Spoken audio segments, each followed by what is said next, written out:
Yautz Ab Tlanugwa. Hello, I'm called Ab, and I wanted to record a video to give you guys a behind the scenes look at how I actually record my videos. So originally I was recording them and then editing them and uploading them to YouTube, but what I've been doing for the past couple of months is I've been doing live streams, which saves me a little bit of work, but I'm still basically doing them the same way. It's just I'm not recording the videos and then uploading them later. So I'm in my office here, and I've got my laptop set up. So the way I do this is I use a program called OBS Studio. And so it's a free program, and it's something you can use to actually do broadcasts. The reason that I use it is because I can switch back and forth between different screens. That's what I love about this program, is that I can do that fairly easily. So right now, I'm using what I call my webcam scene. So every screen is set up differently. So this is just the feed from my webcam coming straight onto the screen, taking up the full screen. So if I switch to the next one, I've got a button that I press here, and you can see now my face is up in the top left-hand corner, and we've got a thumbnail. This would be the thumbnail for the YouTube video that I would be uploading. So this is an old one. This is from last week. You can see the date is July 28th. Today's date is August 1st, so this was a few days ago. This was last Friday. I haven't quite decided if I'm going to use this screen or not. I just thought I'd set it up and see if it's going to be, if I'm going to use it at any point. So I can switch to that one. I can switch to the next one, which is this is a PDF file. Now my face is down in the right-hand corner at the bottom, and I've got the PDF document here. So what I can do is I can scroll up and down. I can highlight text as I'm reading. So this will help a little bit in terms of helping people follow along. So that is something that's very helpful. So that's the PDF program that I have open, and this is the Lincoln and Rath dictionary, which is my go-to. I love this dictionary. I'm one of few people in this world that can actually read it. It takes a little bit of time to figure it out. I actually figured it out on my own. So I taught myself how to read the Lincoln and Rath orthography. And so these are like dictionary words, and I have a separate tab which shows these are called root words. So these are root word listings. And that's what makes the Lincoln and Rath dictionary different, is first of all, they have really thorough explanations of things. In other dictionaries, you might see just shorter entries like this one, where it's just a few words. Here you see there's a little bit more in terms of explanation as to what each word means. And these are root words. So this is basically showing how the language works. This shows word structure, and this shows that Haisla words are built on root words, and then they're completed by adding suffixes to the end. So all of these words have the same root word, and they'll change depending on what suffix is being added to it. That's basically the way it works. So I've got my PDF document here that I can switch to. The next one is a Word document. So I have Microsoft Word opened, and here I can go through any text that I've been typing up in Word. And again, I can go through it. I can scroll up and down. I can highlight text if I want to help people follow along. Next is Audacity. So this is my audio editing program that I use. So this is an audio file that I recorded a short time ago. This is my homage to Martin Luther King Jr., where I took his I Have a Dream speech and rewrote it to have to do with Haisla Kela. So in Audacity, files show up as, like, if I zoom in really far, you can see that there's all these wavy lines. This is basically a visual representation of the audio feed. If I play this, you can hear I have this section selected, so if I play, then you'll hear what is selected there. So I'll do that now. And took much of the Haisla language with it. Yeah, so I can zoom out so I have the whole file here. I can also show different views. So this is what's called a waveform. I can also change it to a spectrogram. So this is a different representation of the sounds of the audio file. I can also switch to multi-view. So I have the spectrogram on top and then the waveform underneath. So I can kind of stretch this out. And you can get a kind of side-by-side comparison and see how everything compares in terms of the representation. So these are just two different ways of visualizing digital audio. So this is something that is a very good learning tool as well, a good teaching tool that I have used a few times here and there in my videos. The next screen is my web browser. So what I have selected is the Haisla Kela website. This is the news section, which is the blog. So this is the header of the page, which shows a picture that I took. This is a panorama of the mountain range that's across the bay from the village. And you see the title of the web page up here, recently Haisla Kela, Let's Speak Haisla. And underneath here we have the menu. So if you're using a computer, if you hold your mouse, I hover over top of these, there's a drop-down sections for some of them.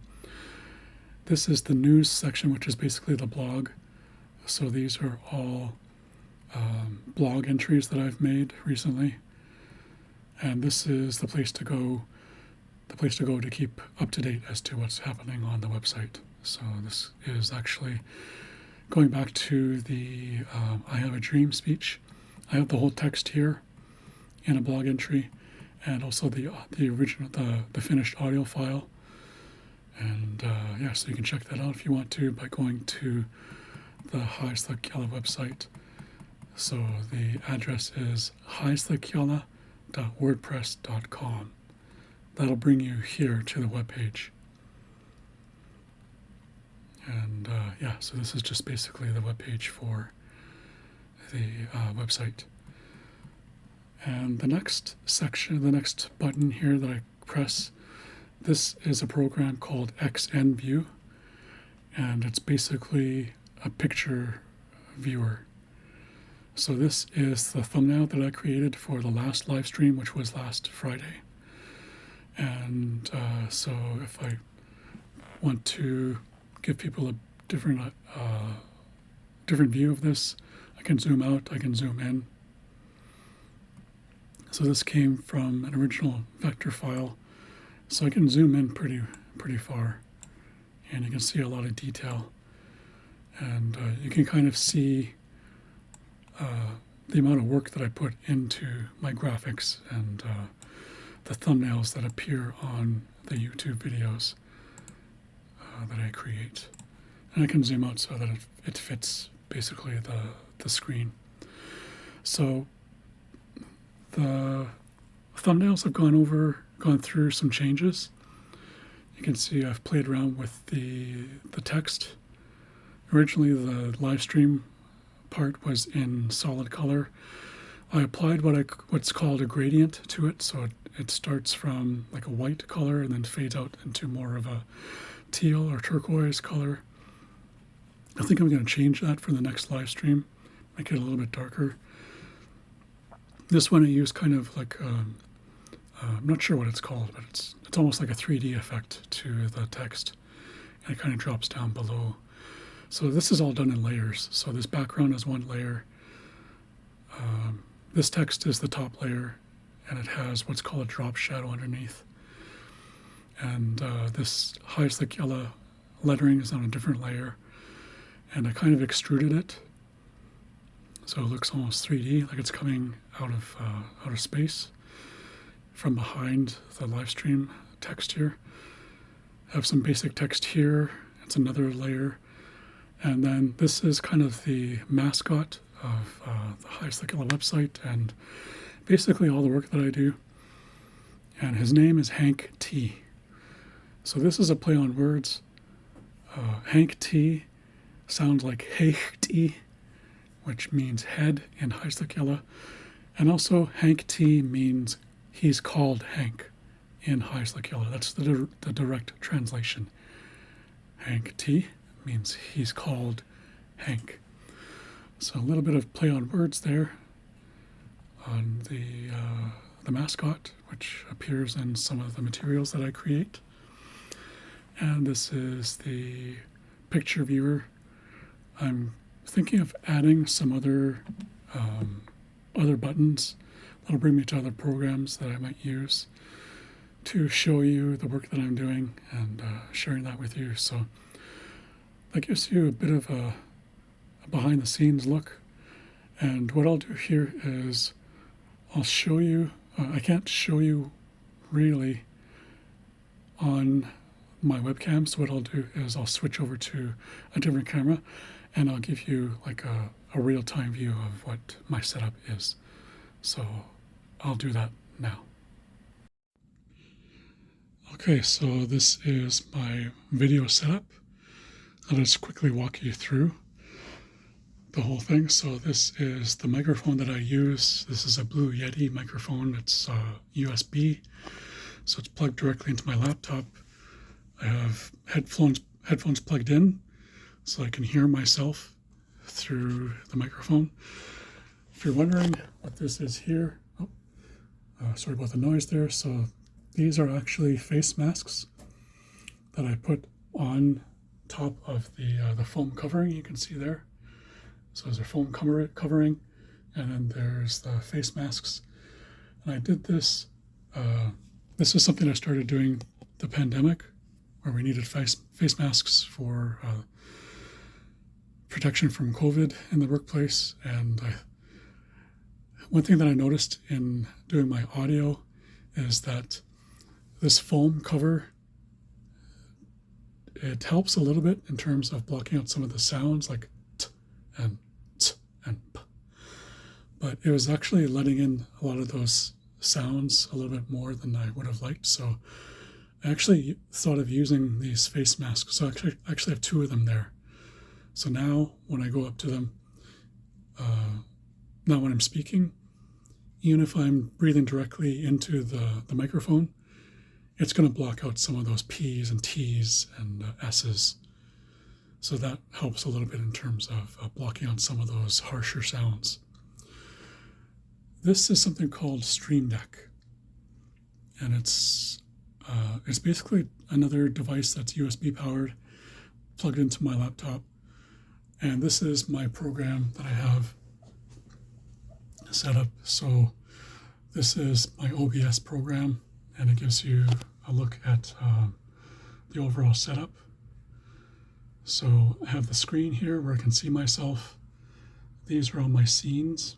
So when I'm switching the view, this is what it's switching through. And this also has the audio. So as I'm speaking now, you can see the audio. This is the audio feed from my USB microphone. And there's some other things here that control whether I'm recording. I can stop and start a recording, or I can start and stop streaming, live streaming, things like that. So there's my webcam, and you can see Mjolnir in the background there, Thor's hammer. That's my webcam. There is a webcam that's built into the laptop, but I like using a dedicated webcam. It's better quality. And going back to my live stream, my StreamMate deck here, So you can see I have different buttons set up here. So this button here is for recording. So if I press this, it starts recording to my laptop. This second button here, this is for streaming. So when I'm streaming to YouTube or Facebook, that's basically what it'll do. I can do that through this program called OBS, and I can do that through a touch of a button. If I press this, it starts streaming automatically to my to the High Slick Yella YouTube channel and also to my personal Facebook page. This here is something I just added. This is an audio file, and this is the High Slick Yella theme song. So it's an audio file that will play automatically when I press this.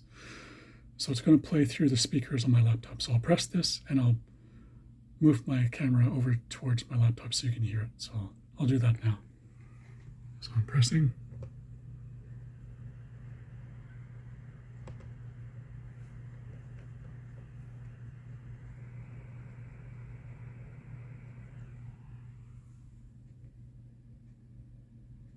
So that's the High Slick Yella theme song. And when I press this one, this is the main screen that I have. That's my, what I call a webcam scene. When I press the next button here, this is my title screen. So if I press the button, it changes to the thumbnail that I have set up there for YouTube. This is the PDF view.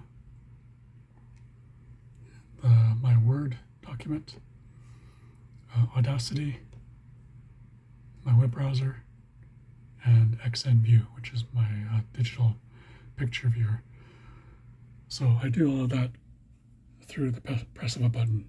So I press this, it switches to my title screen. I press this, switches to PDF, Word, Audacity, and so on and so forth. So that's a look at the setup that I have for recording or for actually streaming to Facebook and YouTube, and also whenever I do video recordings. All right, so there you have it. There's a behind the scenes look. Since nobody asked, that's something that I've been kind of waiting for. I was hoping somebody would ask me how I create these videos. This is all what I figured out on my own. I knew nothing about live streaming a couple months ago, so I figured all this out. And it was quite a bit of work to do. Actually, it was last year. Yeah, I've been doing the recorded videos for about a year now. It was only a couple months ago that I started live streaming. So it's basically the same process, except that I don't have a recorded video at the end that I then have to upload and do other work with. But the live streaming is a little bit easier. It saves me some time and some more effort. So I kind of pulled back the curtain there and showed you how I do this. And I thought this would be interesting for people to see. And I was really hoping somebody would ask me how I do this. Up until now, nobody's actually asked me like how I create my videos. So in case you were wondering, now you know. I've walked you through it. So that's it for this video. Wah.